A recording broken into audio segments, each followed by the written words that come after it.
Saving means keeping part of your money for the future. But one of the first things many beginners should save for is not a vacation, a new laptop, or a big dream goal. It is protection.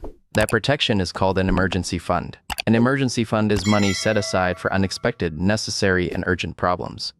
That is the beginner-friendly definition. Unexpected means you did not know exactly when it would happen. Necessary means the problem needs to be handled. Urgent means waiting could make the situation worse.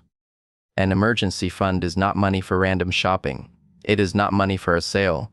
It is not money for a normal monthly bill you forgot to plan for. It is not money for something that feels exciting for 5 minutes. An emergency fund is a safety cushion between you and financial trouble. In the last lesson, you learned what saving means. Saving is choosing to keep money before it gets spent. An emergency fund is one of the most important places saved money can go. It is like the first protective bucket many beginners build. Why? Because life does not always wait politely for your budget. A phone can break, a tire can go flat, a medical copay can appear, a work shift can be canceled, a bill can arrive earlier than expected, a family problem can require travel, a small problem can become a money problem very quickly. Without an emergency fund, many surprises turn into debt. A $300 car repair can become a credit card balance, a broken phone can become a payment plan, a missed workday can become late rent, a medical bill can become a long-term stress cloud. The problem itself may be temporary, but the debt can follow you for months. That is why an emergency fund matters. It helps stop short problems from becoming long problems. Think of your budget like a road. Your income is the fuel. Your categories are the lanes. Rent has a lane. Groceries have a lane. Savings has a lane. Debt payments have a lane. Flexible spending has a lane. But sometimes life throws a rock in the road. If you have no cushion, the whole car may crash into the problem. If you have an emergency fund, you have a small shock absorber. It does not make the problem fun. It does not make the problem disappear, but it can reduce the damage. That is the purpose. An emergency fund is not about becoming fearless. It is about becoming less financially fragile. If your budget currently gets knocked over by one surprise bill, subscribe to the channel. We are building money, skills from zero before your wallet starts wearing a tiny helmet. Now, what counts as a real emergency? This question matters, because if everything is an emergency, then nothing is an emergency.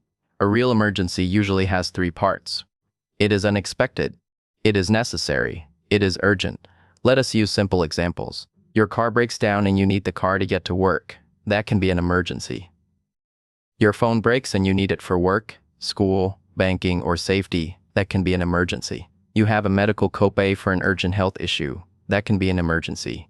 You lose a few work hours and need money to cover groceries or utilities. That can be an emergency. Your home has a repair issue that affects safety or basic living. That can be an emergency.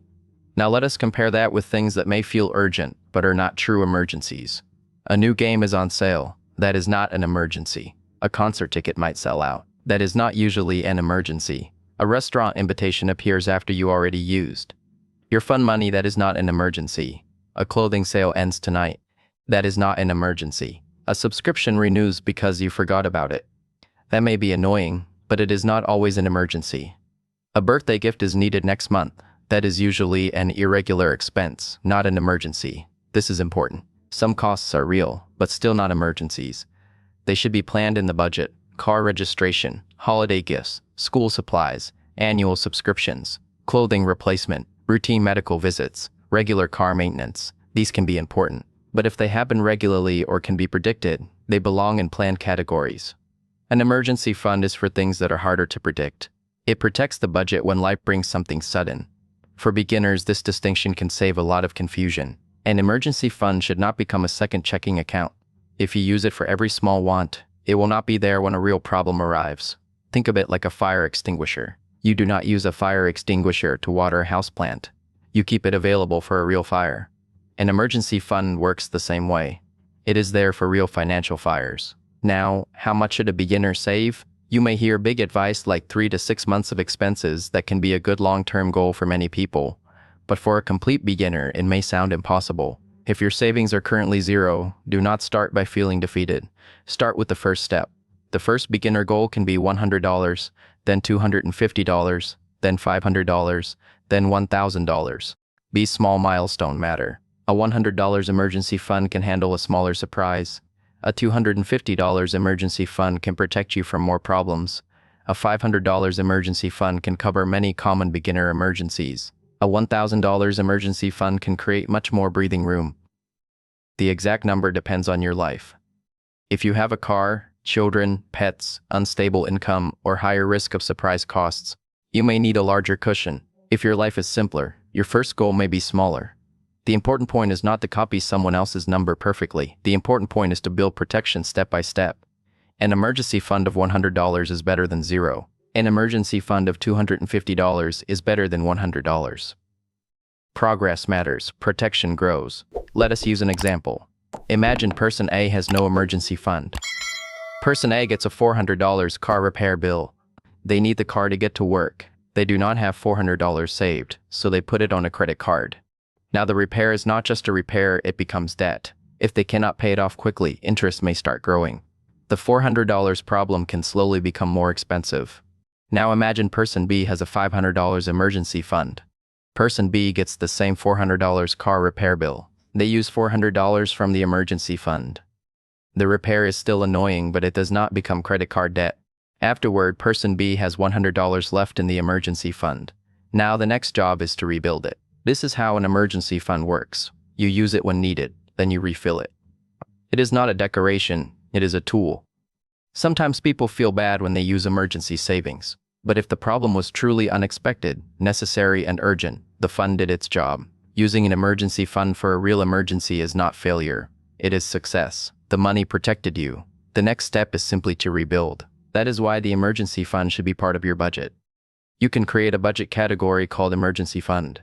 Each payday or each month, you add money to it. Maybe $10, maybe $25, maybe $50, maybe $100. The amount should fit your real life. The key is consistency. A small amount repeated is powerful. If you save $25 every week, you can build $100 in 4 weeks. If you save $50 every paycheck twice a month, you can build $500 in 5 months. If you save $100 every month, you can build $1,000 in 10 months. Again, the math is simple. The hard part is making the habit real. One helpful trick is to keep your emergency funds separate from everyday spending money. A separate savings account can help. A labeled account can help even more.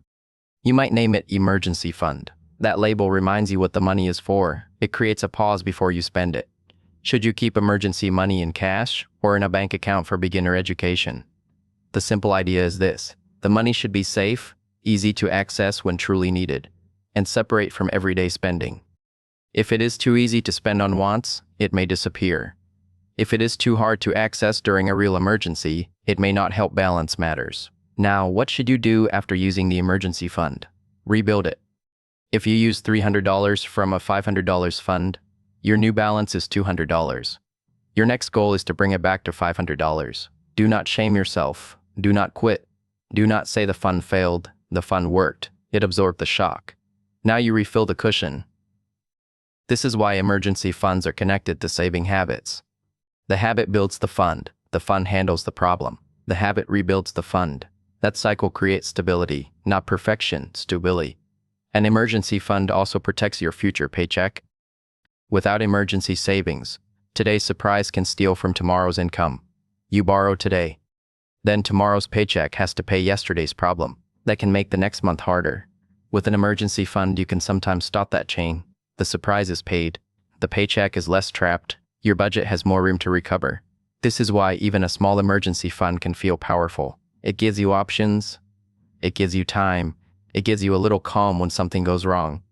Now let us connect this lesson to everything you already learned. Cash flow shows money moving in and out. Assets show what you own. Liabilities show what you owe. Net worth shows where you stand. Budgeting tells money where to go. Saving helps you keep money for the future. An emergency fund gives some of that saved money a very specific job. Protect the budget from real surprises. That is the job. Not shopping, not upbrats, not boredom, not guilt spending. Protection. A good emergency fund has a clear purpose. It also has clear boundaries. Before using it, ask 3 questions. Is this unexpected? Is this necessary? Is this urgent? If the answer is yes to all 3, it may be a real emergency. If the answer is no, it may need a different budget category. That is how you protect the fund. You do not need to be perfect. You only need to become more aware. At first, this may feel strict, but over time it can feel freeing, because you know some money is there for real problems. You do not have to panic as quickly. You do not have to borrow as quickly. You do not have to turn every surprise into a financial crisis. That is what protection feels like. If your emergency fund is currently zero, start small. Write down your first target, maybe $100. Put it somewhere separate if you can. Add a small amount regularly. Celebrate progress. Use it only for real emergencies. Rebuild it after using it. That is enough to begin. You do not need a perfect fund on day one. You need a first dollar, then another, then another. That is how the cushion starts. If your emergency fund is just 3 coins and a dramatic dream right now, that is still a beginning. Subscribe before life throws another surprise bill with jazz hands. Let us summarize. An emergency fund is money set aside for unexpected, necessary, and urgent problems. It is a safety cushion. It helps stop small problems from becoming debt. It should be separate from everyday spending. It should have clear rules. It can start with small goals, like $100, $250, $500, or $1,000. Using it for a real emergency is not failure. Rebuilding it afterward is part of the process. At the beginning, an emergency fund may have sounded like something only prepared people have. Now you know it is how beginners become more prepared. Your next lesson is needs versus wants. If an emergency fund is for real urgent problems, the next skill is learning the difference between what you need and what you want. In the next lesson, you will learn how to separate necessary spending from optional spending without feeling guilty, confused, or extreme.